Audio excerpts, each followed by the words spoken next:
Downtown Bruno is going to be part of 80s Wrestling Con 4 on May 6th. I have him on the line now. I grew up with you. I knew you as Harvey Wippleman. So Downtown Bruno, I feel like this is a kind of a full circle moment for you, but also a chance for fans maybe to find some of your work that maybe they weren't familiar with before you became a doctor, and we'll get into that part too. But Right. What are you looking forward to most about reconnecting with some of the WWF fans, but maybe making new ones this weekend? Oh, absolutely. It's always great to meet the fans, the ones I knew from before on a personal level, or just the ones that remembered seeing me when I was at the ring and in the ring or whatnot. But that's always nice. It's also great to see some of the guys that I've known over the years that I hadn't seen. As far as I'm talking about other talent, that I hadn't seen in years. It's always great. I'm looking forward to meeting and greeting with a lot of those guys. And yeah, it is a full circle because I've been in the business 44 years now, and Downtown Bruno was how it began, basically. And then, of course, I became Harvey, like you said. But since Young Rock came along and they featured a story line, a major character in the Young Rock NBC show about Dwayne's friendship with me as Downtown Bruno, is revitalized the name big time. So everybody remembers Downtown Bruno now, or the ones that didn't remember Downtown Bruno. Now they've been introduced to a brand new character that actually started 44 years ago. So it's kind of funny when you think about it. All right, so I was closer than I thought with the full circle comment. Right. Oh, you're right on. Hit the nail right on the head. How's the truck? Fantastic. I love it. I don't drive it much. I got I got a Dodge Ram that I keep my lawnmowers in the back over.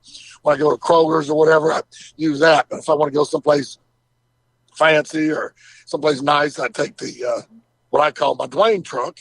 But I always park it way far away. I don't want nobody dinging it with their I don't care if I have to walk extra. I don't care. I don't want nobody ding the door. Nothing. It's the nicest vehicle I ever owned, and I'll be damned if I ain't gonna keep it the rest of my life. I'm gonna keep it nice.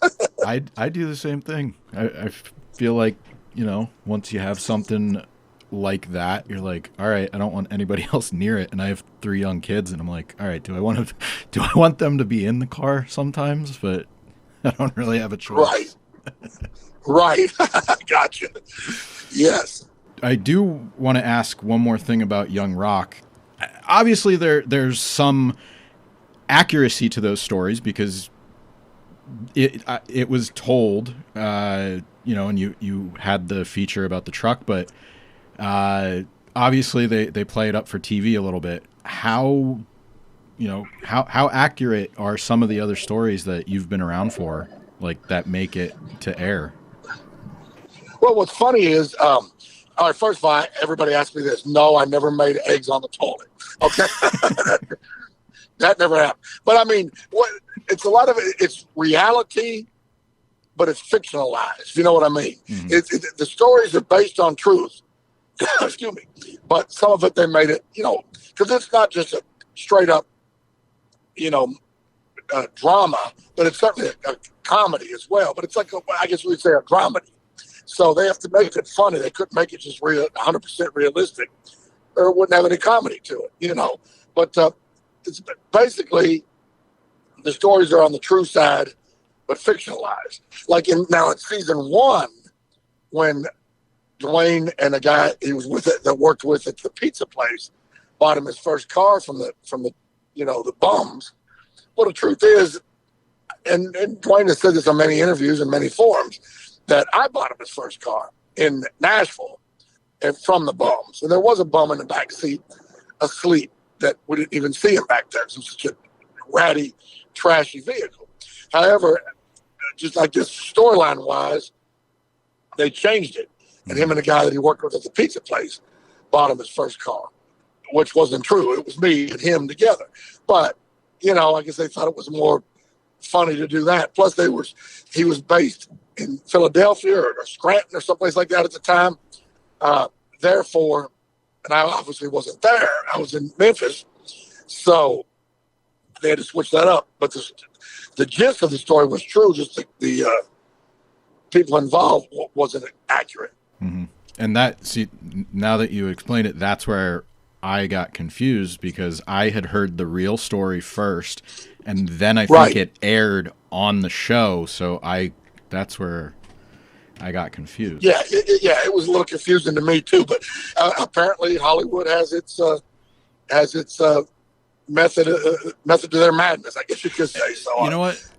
The way that I relate, there's so many crazy stories that probably did happen in pro wrestling, but they're condensing this into a 22-minute or 23-minute TV series, and it has to make sense. Right. And I think they're doing it the right, with the best intentions. So I look at it that way. It's made for entertainment. There's still some real elements to it, but I figured I would ask your take on it, since that was one of the earlier ones. Mm-hmm. Yeah, I'm very, very happy with it. Very, very happy with it. And Ryan Pinkston, the actor who plays Downtown Bruno on Young Rock, we became close friends. I was actually at his wedding last month. I was invited, and it was just great. I've made tremendous friendships with Matthew Willig, the guy that plays Andre the Giant, Tiff, the guy who plays Pat Patterson, Benjamin, who plays Jake Roberts, Mike, who plays Jerry King Lawler. I mean, I'm sure I'm leaving. Kevin, who plays Macho Man Randy Savage. I've made friends with all those guys that are part of Young Rock. Great bunch of guys. I'm sure I'm leaving somebody out. Let me apologize ahead of time. I'm just trying to get my mind right. But just a great bunch of guys, and it was a great experience. You know, I'm one of the consultants on the show, so I'm there in the back, on the set while things are going on a lot of the time too. So it's just a great experience, and I hope and pray we'll get renewed for another season. I would love to see that. It's a fun show that gives a little bit of a lighter look, or some more insight into, not only Dwayne's career, but a lot of the other people like yourself that have worked with him and seen him come up. So that'd be great. Oh, absolutely. Oh, and let me, here's the two names I forgot. Uli, who plays the grown-up Dwayne, and Bradley, who plays the teenage Dwayne, mm-hmm. and Adrian, who plays the child Dwayne. Three great guys and great kids, and I want to mention them too, because they're wonderful people. And Joseph, who plays Rocky Johnson, does a great job, and Charlo Guerrero, who was the wrestling coordinator on the show, great guys. So I don't want to leave anybody out. Everybody is just fantastic. Marty Elias, who's the referee coordinator on the show, another great guy. I'm looking forward to meeting the fans at the WrestleCon and answer any questions they may have about the experience of being involved with Young Rock. Yeah, that's another aspect to it. One of the things I opened by saying was I grew up knowing you as Harvey Wippleman. I mentioned you were a doctor. How did that addition come about? Because you were in WWF for a little while. You were a manager for Giant Gonzalez, Adam Bomb, Sid Justice, just to name a few. But then for a little while you had the doctor title. Do you remember how that came up? Well, if you remember, the doctor title was when I was managing Sid. Mm-hmm. Okay. If you remember, Sid would powerbomb his opponents or chokeslam his opponent. The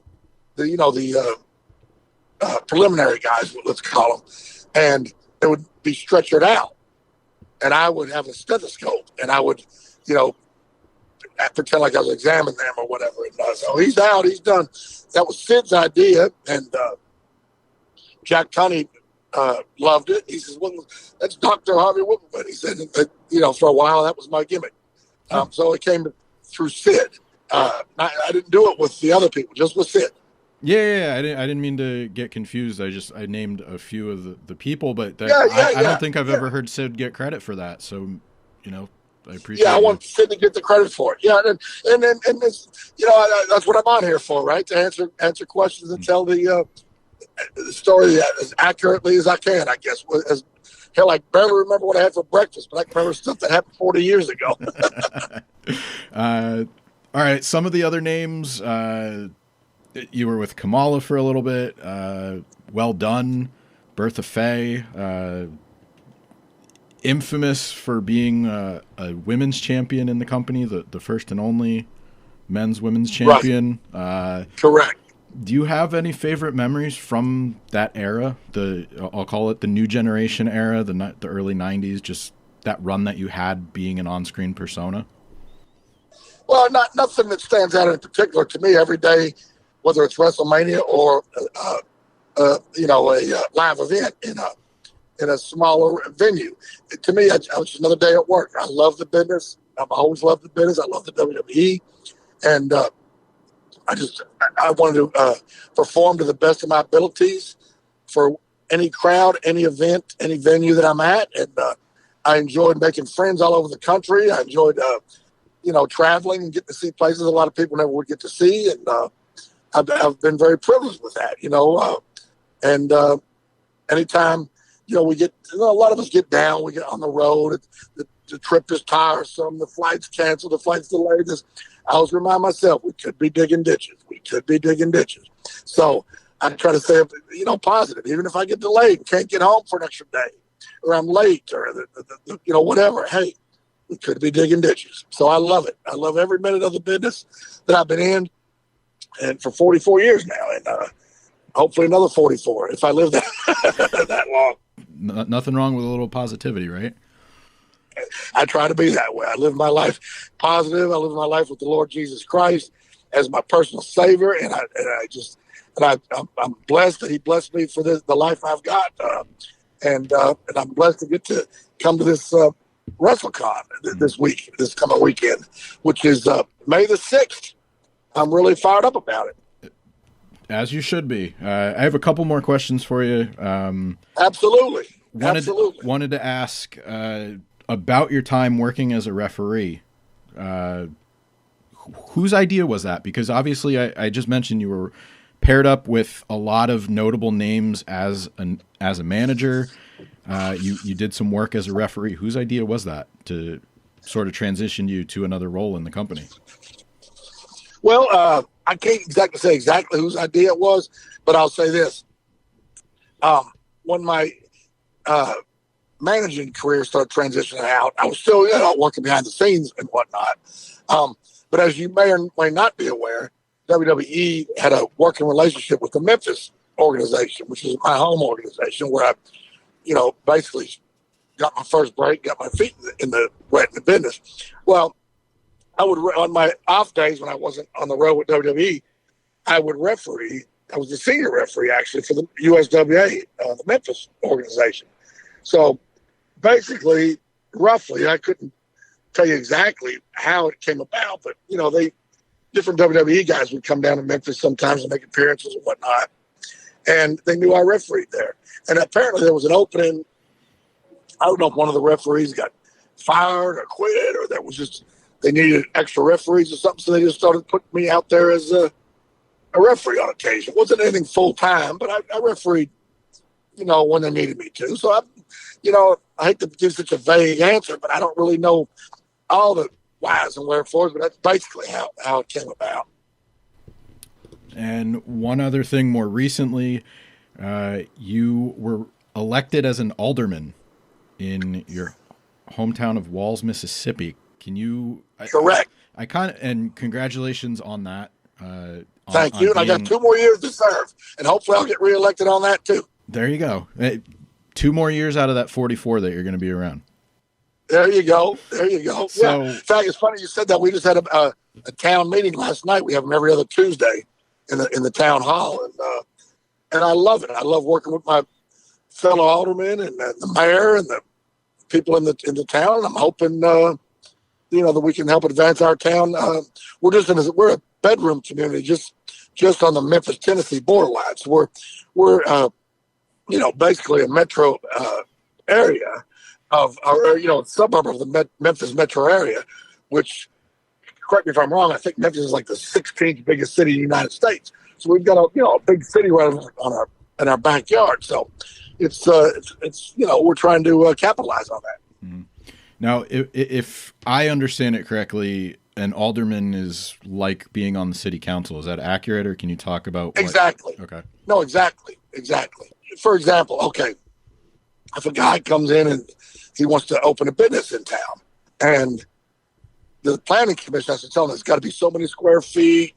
You want to open a liquor store, it's got to be X amount of feet from a school or a church, or just various things. If the guy wants to open a motorcycle shop to fix motorcycles or something, okay, but you have to close down at such hour because the noise, whatever. So when they comply with all the rules set forth by the planning commission, then we vote if we allow them to put their business in town. Or if, like, say, the fire department needs to buy some new equipment, they say, okay, we need some new turnout gear for our men. It's going to cost X amount of dollars. It comes out of the town's budget.